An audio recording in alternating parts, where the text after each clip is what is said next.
आज हम पढ़ेंगे औद्योगिक स्थानीयकरण के सिद्धांत यानी थ्योरीज ऑफ इंडस्ट्रियल लोकेशन।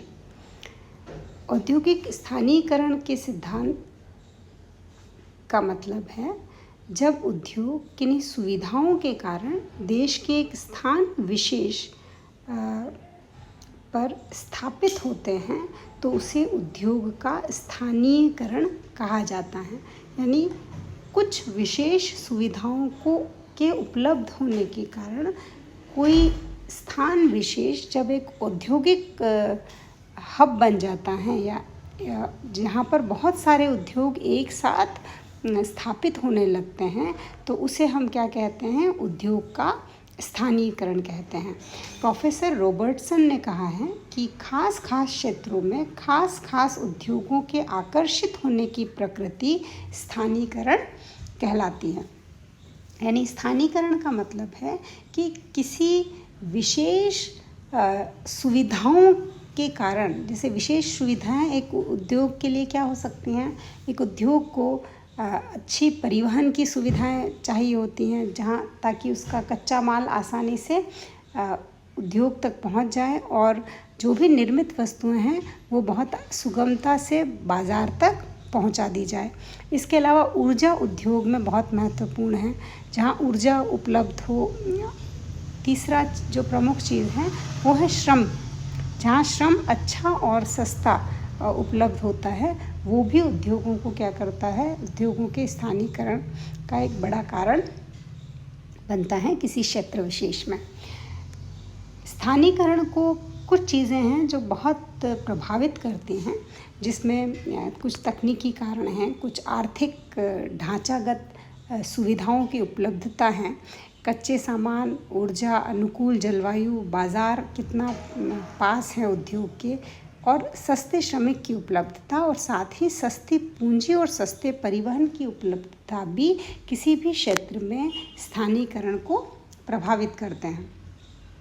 अर्थात यदि किसी क्षेत्र में अच्छी प्राकृतिक गुणवत्ता वाले कच्चे माल की उपलब्धता है, यातायात के दृष्टिकोण से कारखाने की भौगोलिक स्थिति इस प्रकार की है कि जहां सुगमता से आना जाना संभव हो, भले वो रेल परिवहन हो या आपका सड़क परिवहन, लेकिन जहां सुगम हो यातायात या परिवहन की सुविधाएं, ऐसी स्थितियों में स्थानीयकरण, औद्योगिक स्थानीयकरण प्रभावित होता है। साथ ही ऊर्जा संसाधन बहुत ही महत्वपूर्ण है, क्योंकि यदि एनर्जी रिसोर्सेज, क्योंकि हर उद्योग की ज़रूरत होती है ऊर्जा, क्योंकि जो भी मशीनरी है वो बिना ऊर्जा के, बिना एनर्जी के काम नहीं कर पाएगी। तो ऊर्जा, एनर्जी रिसोर्सेज अगर उपलब्ध हैं तो ऐसी स्थिति में स्थानीयकरण, औद्योगिक स्थानीयकरण होने की पूरी संभावना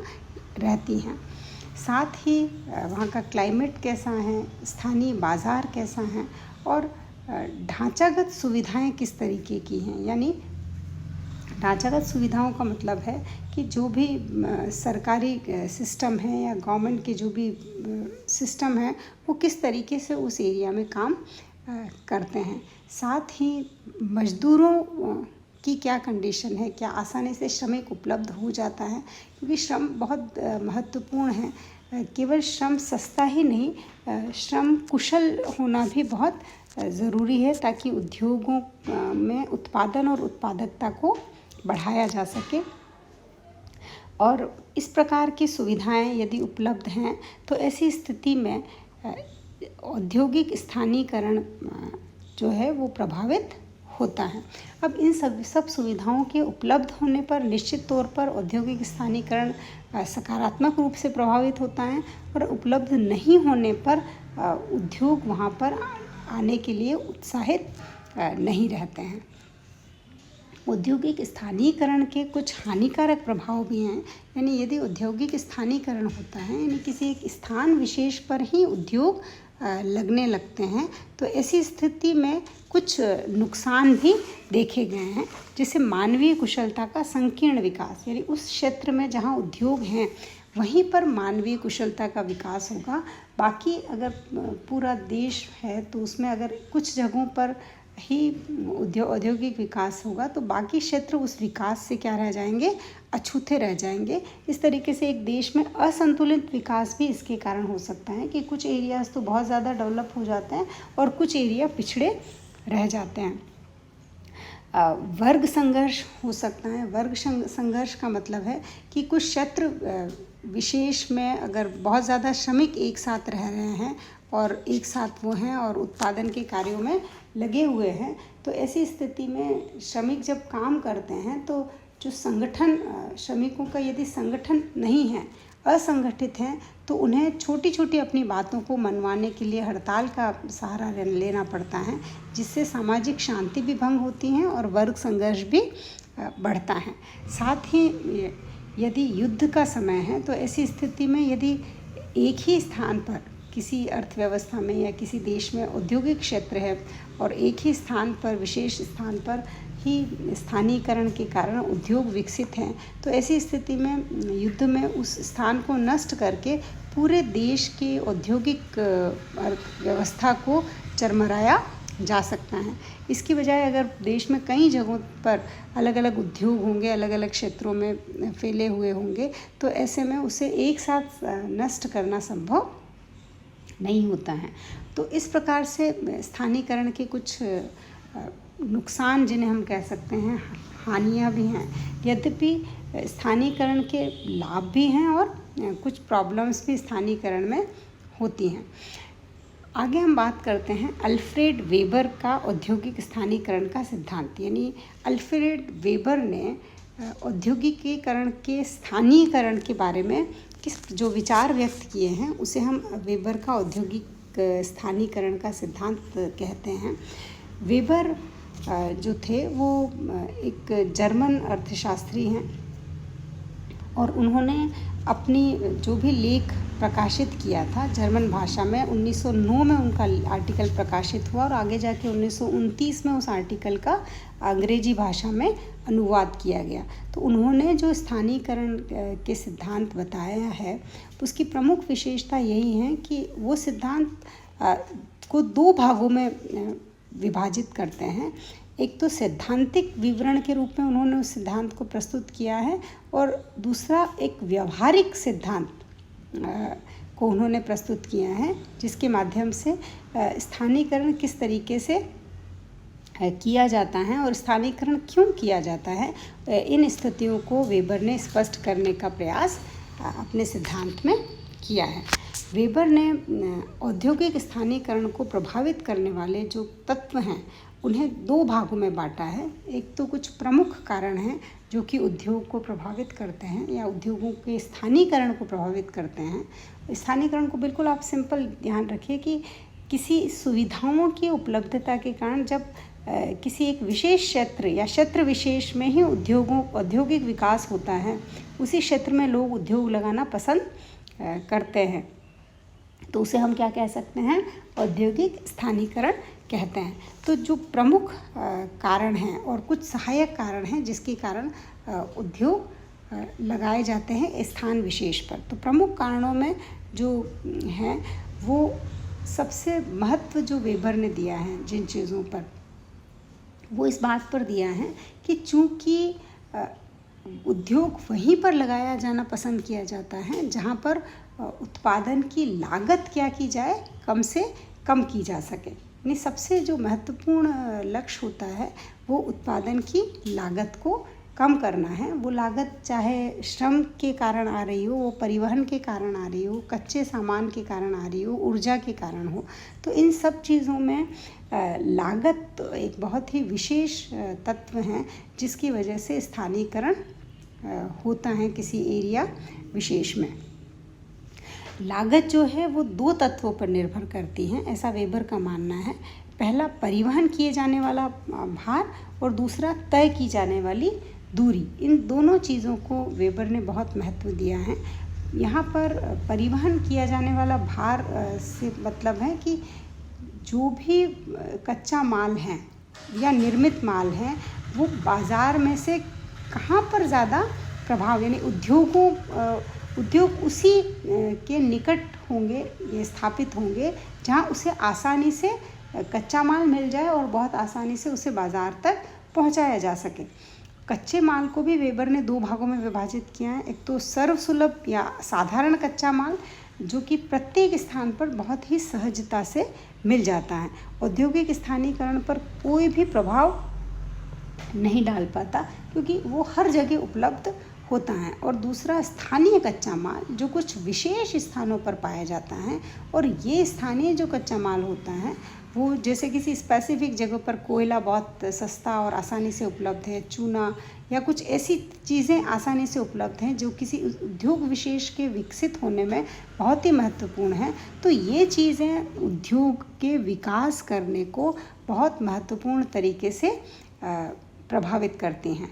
यदि हम शुद्ध कच्चा माल और सकल कच्चा माल की भी वेबर बात करते हैं, और शुद्ध कच्चा माल का मतलब होता है कि इस तरीके के कच्चे माल जहाँ पर जिसके निर्मित हो जाने पर भी उस कच्चे माल के भार में कोई फ़र्क नहीं रहता। जैसे मान लीजिए ऊन है या कपास है या इस तरीके का कॉटन कोई चीज़ है, और उससे जब फाइनल गुड्स बनती है तो जितना कॉटन है उतना ही लगभग कपड़ा भी तैयार होगा, या जितनी ऊन है उतना ही फाइनल पहनने योग्य स्वेटर तैयार होगा।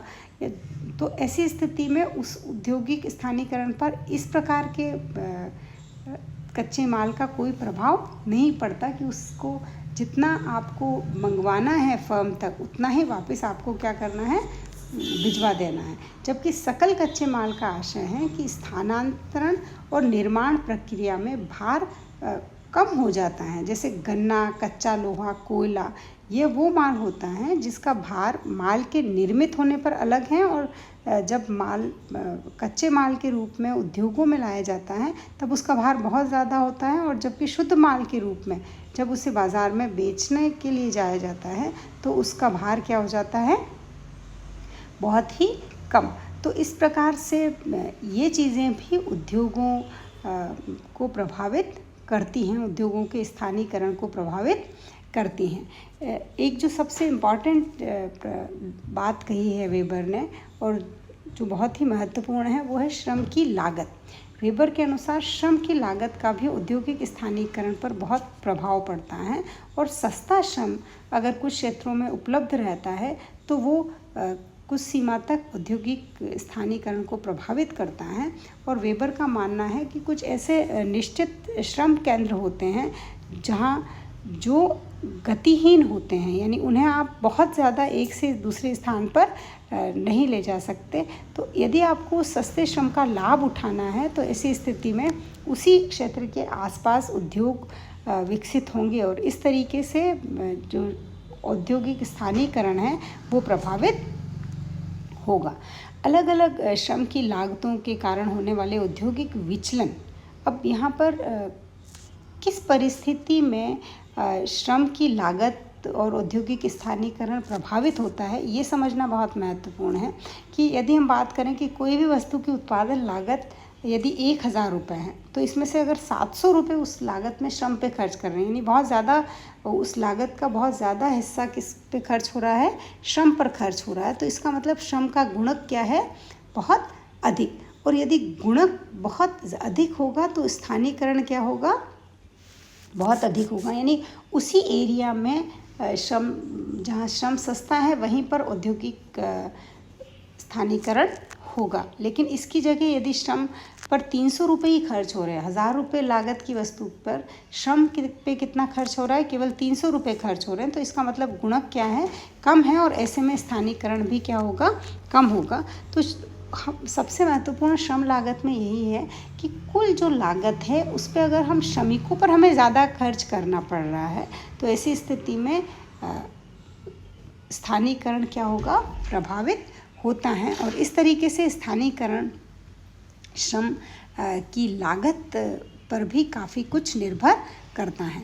इसके अलावा कुछ सहायक कारण भी वेबर ने बताया है, जैसे कुछ केंद्रीकरण वाले घटक हैं और कुछ केंद्रीकरण वाले घटक यानी जो एक उद्योग को एक स्थान पर इकट्ठा करते हैं या एकत्र आने के लिए प्रोत्साहित करते हैं और इसी से औद्योगिक स्थानीयकरण होता है। जैसे बैंकिंग, बीमा, विपणन आदि सेवाओं की सुविधाएं और बाहरी बचत अगर प्राप्त करने की संभावनाएं उद्योगों को किसी भी एक स्थान विशेष की तरफ केंद्रित करने की प्रवृत्ति रखती हैं। और ये केंद्रित करने की प्रवृत्ति दो कारणों से प्रभावित होती है। पहला तो उत्पादन सूचकांक और दूसरा स्थानीयकरण का भार। यानी उत्पादन सूचकांक यानी उत्पादन व्यय का उत्पादित वस्तु के भार से अनुपात, यानी कितना खर्च किया है और कितनी वस्तु का उत्पादन किया गया है, और साथ ही उत्पादन में परिवहन पर किया जाने वाला भार कितना है। ये सब चीज़ें कहीं ना कहीं औद्योगिक स्थानीयकरण को प्रभावित करती हैं। थैंक्स।